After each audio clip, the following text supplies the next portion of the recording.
Senhor presidente, senhores deputados, senhoras deputadas, cumprimentos. Quero cumprimentar todos e todas que acompanham esta sessão. Eu quero, primeiro, reforçar o convite para todos os deputados, deputadas e para todos que estão acompanhando esta sessão. Quero reforçar o convite para a audiência pública do dia 3 de dezembro. Na próxima semana, na próxima terça-feira, às 9 horas da manhã, aqui no plenário da Assembleia. Esta audiência pública é para a instalação da Frente Parlamentar dos Homens pelo Fim da Violência contra as Mulheres. São 17 deputados que compõem esta frente, inclusive o deputado Ademar Traiano, nosso presidente da Assembleia, também compõe esta frente. É uma frente de diferentes partidos, é uma frente que tem como objetivo mobilizar os homens do Estado do Paraná pelo fim da violência contra as mulheres. Esta é uma pauta importante, ela é uma pauta sugerida pela ONU, já desde os anos 80, em vários países que passaram a desenvolver esse trabalho, colocando os homens para refletirem sobre a violência que mata mulheres, para a violência que oprime, que humilha. Os dados melhoraram. Nós estamos no Brasil como o 5º país mais violento para a mulher no mundo. O Paraná, dentro do Brasil, se situa como o 3º estado mais violento para a mulher no Brasil. E o lugar mais perigoso para a mulher no Brasil não é na rua, é na casa dela. Então isto nos preocupa muito. E aí, nós já temos exemplos no Paraná que estão dando certo.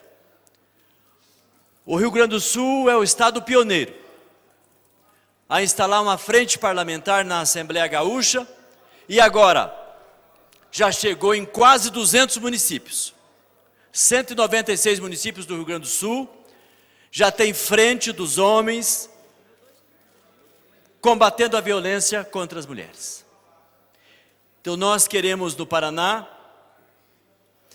reunir várias lideranças aqui no dia 3. O convite estamos fazendo para as mulheres e para os homens do estado do Paraná. Então, senhores deputados, senhoras deputadas, estão todos e todas convidados. A mesa diretora já preparou o convite, também já foi pelos meios eletrônicos para todos e todas. Então fica aqui o convite. Nós queremos a presença de todos e todas, porque não é um trabalho para poucos. Eu quero aproveitar para convidar toda a imprensa, rádio, televisão, jornal, os blogs, para darem atenção a essa temática. Nós estamos na campanha dos 16 dias de ativismo pelo fim da violência contra as mulheres. 191 países, neste período, fazem essa campanha. E o Brasil começa antes a campanha. Nos demais países, a campanha começou ontem. No Brasil, já começou no dia 20 de dezembro. Dia de Zumbi dos Palmares, dia da consciência negra. E vai até o dia 10 de dezembro, que é o Dia Mundial dos Direitos Humanos, passando inclusive pelo dia 6 de dezembro, que é o Dia Mundial dos Homens pelo Fim da Violência contra as Mulheres, que é o dia também nacional. E aqui no estado também tem uma lei aprovada da nossa autoria, indicando o 6 de dezembro como Dia Estadual de Luta dos Homens pelo Fim da Violência contra as Mulheres. Então, gostaria muito que todos e todas que estão acompanhando esta sessão, que pudessem estar conosco nesse trabalho, que é um trabalho grande, não é um trabalho pequeno. Então não é para poucas pessoas, é para muitas pessoas. Então quero aqui mais uma vez registrar o convite, dizer aos deputados e deputadas que fiquem atentos e que venham participar. Nós precisamos vencer o machismo. Precisamos superar todo tipo de violência que humilha, que oprime, que fere, que mata as mulheres no nosso estado e no nosso país. Quero também, senhor presidente, nesse momento, registrar o falecimento do professor Isaías Ogliari. O professor Isaías Ogliari, um grande professor, um grande mestre da educação do estado do Paraná. Foi presidente da APP Sindicato por 3 vezes. Foi presidente também da APAD. A APP Sindicato representa professores e funcionários da educação do estado. A APAD é a Associação dos Dirigentes de Escolas do estado do Paraná. O professor Isaías Ogliari foi presidente da APP em momento muito difícil do Brasil e do Paraná, quando vivíamos um período de exceção, quando tínhamos um governo que não permitia sequer fazer reuniões. Ele, junto com outras lideranças que compunham a APP, tiveram, então, a sabedoria e a coragem de fazer com que a APP Sindicato fosse referência para os demais servidores do Paraná, para os demais servidores e educadores do Brasil, conquistando aqui direitos importantes e que hoje nós lutamos para que esses direitos não sejam retirados. Então quero aqui registrar a importância do professor Isaías Ogliari para a educação do estado do Paraná e para os educadores do Paraná. Ele foi um marco importante na educação e na vida dos educadores do Paraná. Então fica aqui o nosso registro pelo falecimento do professor Isaías Ogliari. Nós homenageamos o professor Isaías Ogliari porque ele, de fato, foi muito importante para todos nós e foi alguém que desafiou aquele momento difícil em que vivíamos no regime de exceção. E levar a nossa solidariedade a toda a família, à professora Regina, a esposa, aos filhos, do professor Isaías Ogliari, a todos os amigos, e familiares do professor Isaías Ogliari. Um grande lutador, um grande professor, um grande mestre da educação do estado do Paraná. Quero também, senhor presidente, aqui, falar do descontentamento dos servidores do estado com relação aos 3 projetos que tramitam aqui na Assembleia. O projeto de lei 855, projeto de lei 855, projeto de lei 856 e a PEC número 16. Combinando entre si esses projetos, alteram as regras da Previdência dos servidores civis do estado do Paraná. E com um prejuízo muito grande para os servidores. Esses projetos, combinados entre si, eles são piores do que o que foi aprovado em Brasília, tratando da Previdência dos servidores no plano federal. São piores porque sequer aquela transição que foi aprovada na PEC 103 no governo federal, foi trazida para o projeto aqui que tramita na Assembleia. Sequer trouxeram para cá, por exemplo, aquela transição no que diz respeito ao aumento da contribuição previdenciária dos servidores. E também com relação ao tempo, à idade e ao tempo de contribuição. Então é mais perverso do que foi aprovado em Brasília a proposta que tramita nesta casa contra o interesse dos servidores públicos do Estado do Paraná.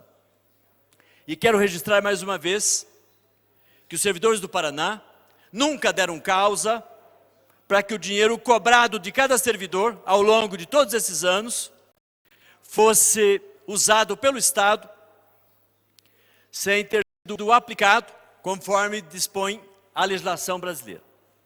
Então o dinheiro foi tirado dos servidores e a parte também do empregador, que é o Estado, sequer foi recolhida, e quando recolhida também foi utilizada indevidamente, descumprindo a nossa legislação que trata de previdência dos servidores no Brasil. Também dizer que foi o Estado, em diferentes momentos, usando da truculência, que atacou o Fundo de Previdência dos servidores do Estado do Paraná, sem autorização dos servidores. Então, portanto, o Fundo de Previdência dos servidores, ele poderia ter muito mais dinheiro guardado do que tem atualmente. E quem foi responsável para pegar esse dinheiro e gastar esse dinheiro onde bem quis gastar, foi o governo, não foram os servidores. Então, quem deve ao Fundo de Previdência não é nenhum servidor do Estado do Paraná, nem os aposentados, pensionistas, nem os que estão em atividade, porque todos cumpriram com sua obrigação, pagando todos os meses a Previdência. Então, fica aqui a revolta, a indignação do servidor do Estado do Paraná com esses projetos. Esses projetos não são bons e o Paraná já atacou o Fundo de Previdência várias vezes, inclusive em 2015.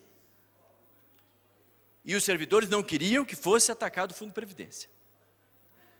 Vieram até aqui perto da Assembleia para dizer que não autorizasse o governo a pôr a mão no dinheiro dos servidores. E, infelizmente, não foram ouvidos. E aí, o Fundo de Previdência foi atacado. Então, nós não concordamos com isto. Tem vários que não vão implementar a reforma da Previdência contra seus servidores. Até porque a reforma da Previdência aprovada em Brasília, ela vai dizer, no quesito, por exemplo, 14%, que estão dizendo que é obrigado a cobrar do servidor, o que diz a emenda 103, aprovada em Brasília?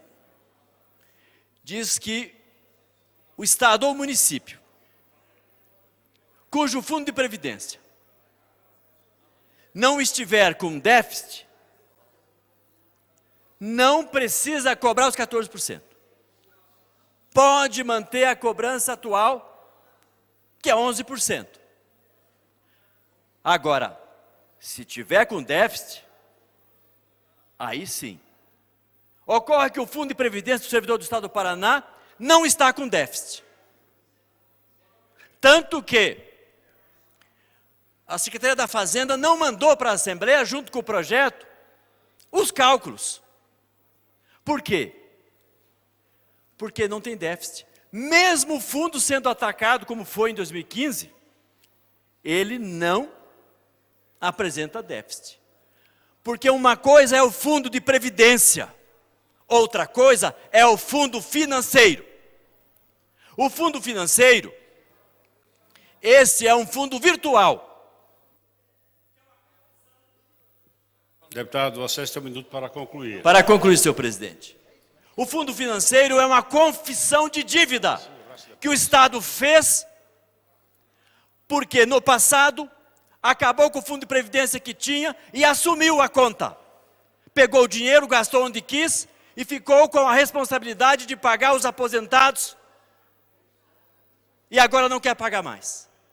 Então, fundo financeiro não é fundo de previdência. O fundo de previdência não tem déficit. Aliás, tem vida para 70 anos. O fundo financeiro, quem quebrou e quem deve é o Tesouro. Então, portanto, não precisa aumentar o desconto da Previdência e nem precisa cobrar os aposentados, que não deve absolutamente nada. E nem a reforma da Previdência aprovada em Brasília manda fazer isto. Querem fazer porque estão com má vontade com os servidores.